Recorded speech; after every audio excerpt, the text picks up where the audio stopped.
जय हिंद दोस्तों। तो क्या हाल है, मेरा नाम है विकास। लर्न मंत्रा में आपका स्वागत है। आज मैं आपको आचार्य रामचंद्र शुक्ल का जीवन परिचय बताऊंगा।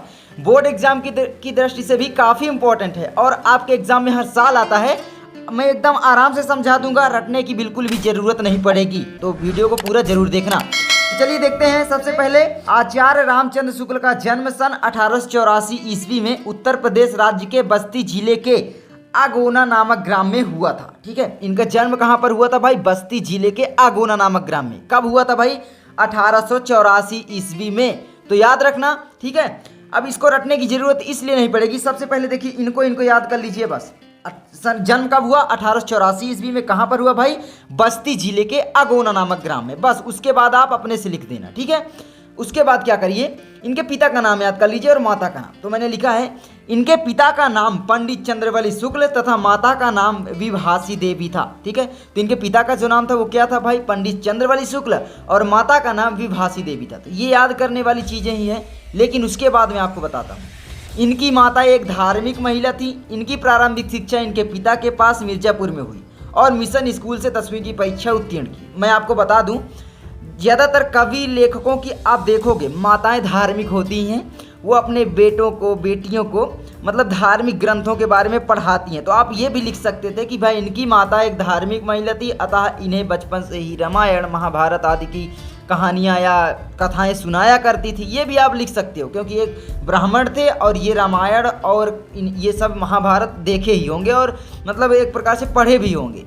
तो आप देख सकते हो, मतलब अपने से दिमाग लगाना है ना यार, कि कहाँ पर क्या बैठने वाला है उसको आप बैठा दो बस, ठीक है। तो इनकी माता एक धार्मिक महिला थी। इनकी प्रारंभिक शिक्षा इनके पिता के पास हुई। कहाँ पर भाई? मिर्जापुर में। और मिशन स्कूल से 10वीं की परीक्षा उत्तीर्ण की। अब ध्यान रखना, आगे अभी पता चलेगा कि मिशन स्कूल काफ़ी इंपॉर्टेंट है, क्योंकि यहीं पर ये अध्यापक हो गए थे। कैसे? देखो, इन्होंने इंटरमीडिएट की परीक्षा के लिए इलाहाबाद में दाखिला लिया, परंतु परीक्षा से पहले ही विद्यालय छूट गया। तो इंटरमीडिएट की परीक्षा के लिए कहाँ पर दाखिला लिया? इलाहाबाद में, यानी आप प्रयागराज नाम हो गया। तो यहाँ पर जब दाखिला लिया, लेकिन परीक्षा नहीं हुई और इनका विद्यालय छूट गया। क्यों? क्योंकि गणित में कमज़ोर थे, और गणित में कमज़ोर होने के कारण इनका विद्यालय छूट गया था भाई। मतलब इनका पढ़ने में मन नहीं लगता था। तो आप समझ रहे हो, क्योंकि इनको 12th में गणित ही दिला दिए होंगे इनके पापा तो हो सकता है ऐसे ही हुआ हो। तो इनका विद्यालय छूट गया, ठीक है। उसके बाद क्या हुआ देखो आगे।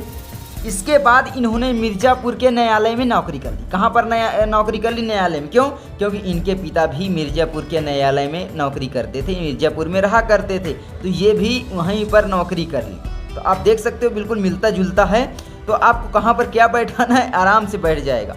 तो देख ही सकते हो। तो रटने वाली चीज़ें ही नहीं है, ठीक है। मैंने जितना भी लिखा है, आप इस तरीके का जीवन परिचय कहीं भी नहीं पाओगे। तो आप देख लेना चाहे जहाँ, ठीक है। मेरा मकसद ये है कि आपको रटवाऊँ नहीं, आपको मैं तैयार करवा दूँ आगे, ठीक है। तो जब ये मिर्जापुर में क्या किए भाई, यहाँ पर नौकरी कर ली, ठीक है, न्यायालय में।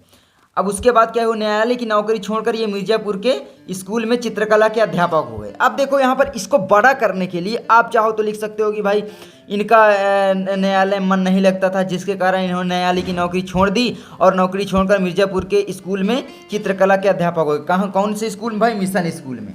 तो आप देख सकते हो, मतलब जहाँ से इन्होंने 10वीं की परीक्षा उत्तीर्ण की थी, वहीं पर ये मिशन स्कूल में चित्रकला के अध्यापक हो गए, यानी अध्यापन कार्य करना प्रारंभ कर दिया। इनको पढ़ाना अच्छा लगता था, तो ये भी लिख सकते हो। तो मतलब यार समझ सकते हो ना, अगर जीवन परिचय में कुछ चीज़ें याद हैं आपको तो आराम से लिख दोगे। सबसे पहले उनका जन्म कब हुआ, उनके माता का नाम, पिता का नाम, ठीक है। पिता थोड़ा बहुत क्या करते थे और ना कोई ज़रूरत नहीं है। उसके बाद वो उनके बारे में याद कर लो, 10th कहाँ से किए, 12th कहाँ से किए, उनके बचपन का नाम क्या था, ये सब। और इन्हीं को लिख दो। जीवन परिचय का मतलब ही है यही, जीवनी, ठीक है। तो मतलब बच्चे रटने लग जाते हैं एकदम एग्जस्ट, जैसे अभी इसमें दूसरा पा रहे हो और दूसरे में दूसरा पाओगे तो तुम सोचोगे मैं किसका रटूं। नहीं, आपको केवल पढ़ लेना है और अपने से बनाना है, ठीक है। मैं हमेशा बोलता हूँ। आगे देखो, अध्यापक जब हो ये चित्रकला के कहाँ पर? मिशन स्कूल में मिर्जापुर के, जहाँ पर इन्होंने 10वीं की परीक्षा उत्तीर्ण की थी। उसके बाद क्या हुआ भाई? अध्यापन कार्य करते हुए इन्होंने, ठीक है, अब अनेक कहानी, कविता, निबंध, नाटक आदि की रचना की। जब ये पढ़ा ही रहे थे तभी से ये रचना करने लगे थे, कहानियों की, कविता की, निबंध की, क्योंकि ये अच्छे निबंधकार थे। अगर आपसे पूछ ले कोई एक निबंधकार का नाम बताओ तो आचार्य रामचंद्र शुक्ल लिख सकते हो, ठीक है। तो ये निबंधकार भी थे, नाटककार भी थे, आदि की रचना ये इन्होंने करने लगे, कहानीकार भी थे। तो आप देख सकते हो। आगे निबंध नाटक आदि की रचना की। अब देखिए इनकी विद्वता, ठीक है, इनकी विद्वता, अब देखो इनकी विद्वता एवं प्रतिभा से प्रभावित होकर इन्हें हिंदी शब्द सागर के संपादन कार्य में सहयोग के लिए बुलाया गया। तो हिंदी शब्द सागर के संपादन कार्य में बुलाया गया क्यों?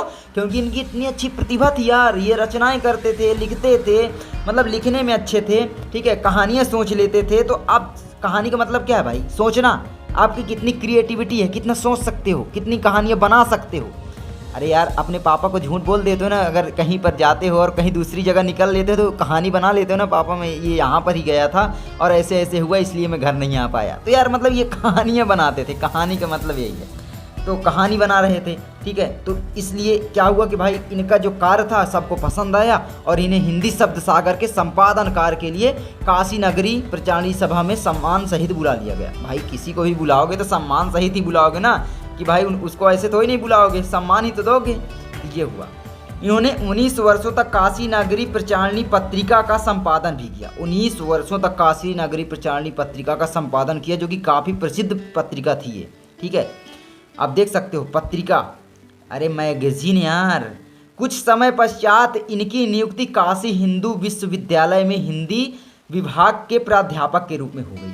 भाई कुछ समय बाद जब इन्हें हिंदी शब्द सागर में बुला लिया गया और इन्होंने काशी नागरी प्रचारणी पत्रिका का संपादन किया, उसके बाद इनकी नियुक्ति कहाँ पर हो गई भाई? काशी हिंदी विश्वविद्यालय में इनकी नियुक्ति हो गई। किस पद पर भाई? हिंदी विभाग के प्राध्यापक के रूप में हो गई। और कुछ दिनों के पश्चात ये हिंदी विभाग के अध्यक्ष भी हो गए। आप देख सकते हो ना, कुछ समय के पश्चात, मतलब इनके अंदर इतनी योग्यता थी यार। अपनी योग्यता से इतनी, मतलब अपनी योग्यता सिद्ध कर लो कि आपका बॉस भी डरने लगे कि मेरी नौकरी नहीं छीन ले।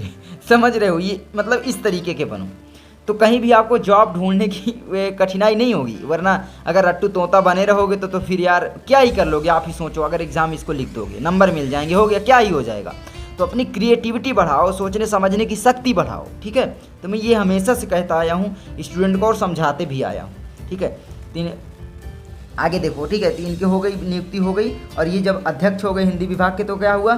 स्वाभिमानी और हिंदी के महान निबंधकार साहित्यकार सन 1941 ईस्वी में दिवंगत हो गए या इनकी मृत्यु हो गई। तो किसी भी प्रकार से आप लिख सकते हो। तो 10th के लिए इतना जीवन परिचय काफ़ी है। अगर आप इतना लिख देते हो, तुम्हारा कोई भी नंबर नहीं काट सकता, मैं ये गारंटी बोल रहा हूँ। अब उसके बाद इनकी रचनाएं भी काफ़ी इंपॉर्टेंट हैं। क्यों? क्योंकि जीवन परिचय के साथ रचनाएं भी पूछी जाती हैं। एक रचना तो आपको लिखना ही होता है, लेकिन रचना आपके परीक्षा में पूछी जाती है कि ये भाई किसकी रचना है या किस विधा की रचना है। जैसे पूछ लेगा सूरदास किस विधा की रचना है, तो आप कैसे बचाओगे? तो इसीलिए मैं बोल रहा हूँ कि रचनाएं भी इम्पोर्टेंट हैं। आपके जितने भी इस पाठ्य पुस्तक में कवि हैं, लेखक हैं, उनकी रचनाएं तो याद ही कर लें, ताकि एग्ज़ाम में मतलब कोई भी परेशानी ना हो, ठीक है। तो अब देखिए इनकी महत्वपूर्ण रचनाएं क्या क्या है। निबंध है इनका चिंतामणि और विचार में थी। तो आपसे पूछे किसी एक निबंधकार का नाम बताओ, उसकी एक रचना का नाम, तो आप लिख देना भाई आचार्य रामचंद्र शुक्ल और उनकी एक रचना चिंतामणि है या विचार भीति है, ठीक है, कुछ भी लिख सकते हो। आलोचना का पूछे तो भाई किसी एक आलोचककार का नाम बताओ और उनकी एक आलोचना विधा का नाम लिखो। तो आलोचना उनके रसमीमांसा हो जाएगी और बस आलोचक लेखक जो हो जाएंगे आचार्य रामचंद्र शुक्ल। तो एक तीर से कई निशाने लग रहे हैं, एक तीर से 2 निशाना नहीं, एक तीर से 10 निशाना 20 निशाना लग रहे हैं। तो मैं आपको यही बताना चाह रहा हूँ कि एक दूसरे से कनेक्ट करके आप याद करो, मैं ये हमेशा बोलता हूँ, ठीक है। तो इनकी आलोचना हो गई रसमीमांसा, त्रिवेणी और सूरदास। तो इस तरीके से है और इसको आप 2-3 बार पढ़ोगे तो आराम से याद हो जाएगा, क्योंकि मैंने इतने आसान भाषा में लिख दिया है। और आप अपने से इसमें कुछ चीज़ें हटा सकते हो, काट सकते हो और अपने से इसमें इंट्रोड्यूस कर सकते हो, लिख सकते हो। मैं ये नहीं बोल रहा हूँ कि उसको लिख दोगे तो नंबर कट जाएंगे, बिल्कुल नहीं, ठीक है। अच्छे अच्छे शब्द अगर तुम्हें आ रहे हैं तो अपनी क्रिएटिविटी दिखाओ और इसको लिखो, ठीक है। तो मैं मिलता हूँ आपसे अगली वीडियो में, तब तक के लिए जय हिंद। आजमाइशों का दौर था, फरमाइशों का बोझ था, भीड़ में मैं गुम कहीं, मैं अपने सपने खोजता।